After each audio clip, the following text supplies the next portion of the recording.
Hey guys, welcome back to the channel. Today we are going over the 7-star Salamence raid that has just gone live. This raid is very specific, so you're going to need an Eelektross, guys. Obviously you'll see there that it's holding a shower bell. Electric Tera Type is super important but pretty obvious, and you can kind of get through this one quite easily. We'll go through the moves in a second. But yeah, this is a pretty simple one. We're going to have Thunderbolt, Acid Spray, Protect, and Gastro Acid. So Thunderbolt will be your main damaging move. Paralysis didn't help for me at all, to be honest. Not going to come into it. Acid Spray is going to be to lower his special defense, and because it's an actual attacking move, it still works when his shield's up, which is huge, unlike things like Metal Sound and stuff like that. Protect, you don't really need. This is kind of an empty slot. It doesn't really help. I didn't use it. And then Gastro Acid is incredibly important, as it will stop Salamance's Moxie ability, which boosts its attack every time and knocks out a Pokemon, which obviously when you're trying to solo a raid, it's knocking them out all the time. So max IVs, and then you're going to have Levitate as the ability. EVs here, max special attack. I have a really weird split. Then I have nearly capped out in defense and about half in HP.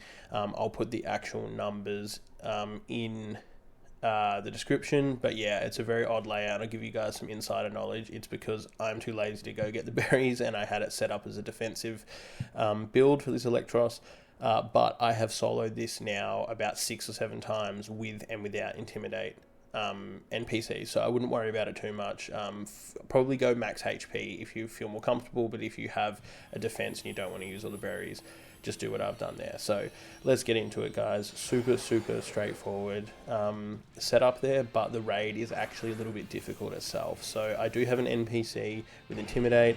It is not that important. I actually beat it a couple of times before faster without one, but still it is going to be helpful later on in the raid. He will always open up with a heat wave. Hopefully you don't get burnt. If you get burnt, honestly, probably just restart. It's a little bit difficult, but you are going to get knocked out at the start, guys, so taking damage like that is fine. It is not a huge issue at all. We're going to open up with the Gastro Acid straight away. He will likely get the Dragon Pulse in here because he outspeeds you, which is really annoying, but Gastro Acid as soon as possible so he's not boosting his stats from knocking out other Pokemon. As you'll see, it's been suppressed there.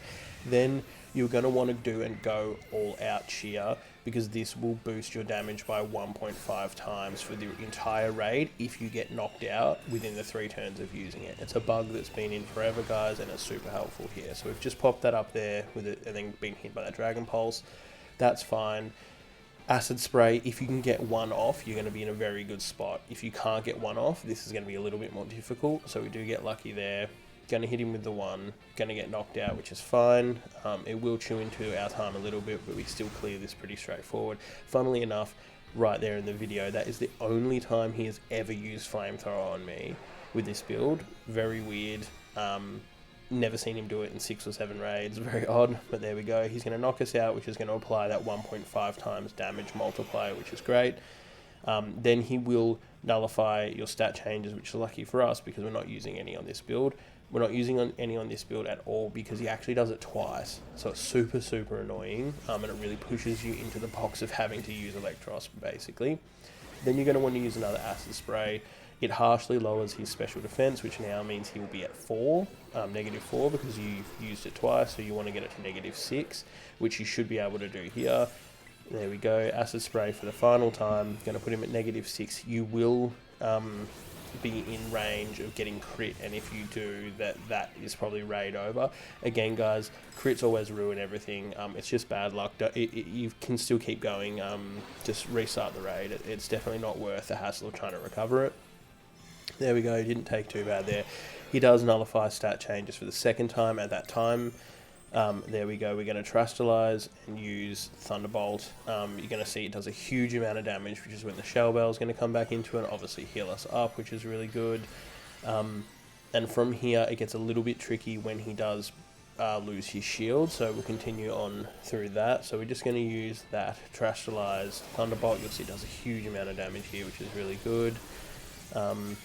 Which hopefully for you guys, you can kind of get him to around this number as well, and then the Shell Bell is going to heal you to max, and as long as you're not getting crit, which normally you're pretty stable throughout it, hopefully you can get through this pretty consistently. Thunderbolt again will take down the shield. This is where it gets a little bit tricky because he does that thing that most of these raid Pokemon do where they rattle off moves multiple in a row once they break their shield, which is really annoying. You'll see here, shield goes down. He will reset the stats on himself, which means he's back at a neutral 0 for special defense, which does mean that you're probably going to want to get 1 or 2 of these off depending on the moves he uses here. This will all be based on your health. Don't forget heal cheers do take priority, guys, so if you do use a heal cheer, it will always be before his attack, so if you're in a bit of a bind, make sure you do it. Acid spray straight away as soon as you can to get him to -2. -2 is probably enough, guys, because you want to play it safe and just make sure that you're using Thunderbolt to keep yourself alive. There would be nothing worse than failing this raid here after all this time. I haven't so far, but it would be incredibly annoying. It would definitely piss me off, so don't do that, guys. He's going to continually outspeed you as well if he starts to use that breaking swipe. There we go, Dragon Pulse again. As I mentioned, he rattled off a heap of moves in a row, so luckily we used Thunderbolt here because we do need that health. We're pretty close to going down there, but you will kind of be in that range pretty consistently, but the damage will get you back to basically full health. You should be pretty fine here, and the other guy's going to start to do some damage as well since you've already lowered his special defense. Dragon Pulse again, survive that pretty easily, that is fine. Thunderbolt again, hoping this gets him down, but it might not. Doesn't, that's fine. Obviously your NPCs will be able to chip away at his health, but you can just land that final one and take him down quite easily. So this raid is a bit of a weird one because it was annoying that you kind of are forced to use an Eelektross. I tried some Miraidon stuff. I tried Miraidon. I tried to do a thing with Fluttermane to see if there was a way I could get away with not being able to take any damage, but obviously that doesn't work because he does have Terra Blast, and obviously the Heat Wave at the start will pop the balloon that I was trying to use to see if I could stay above ground.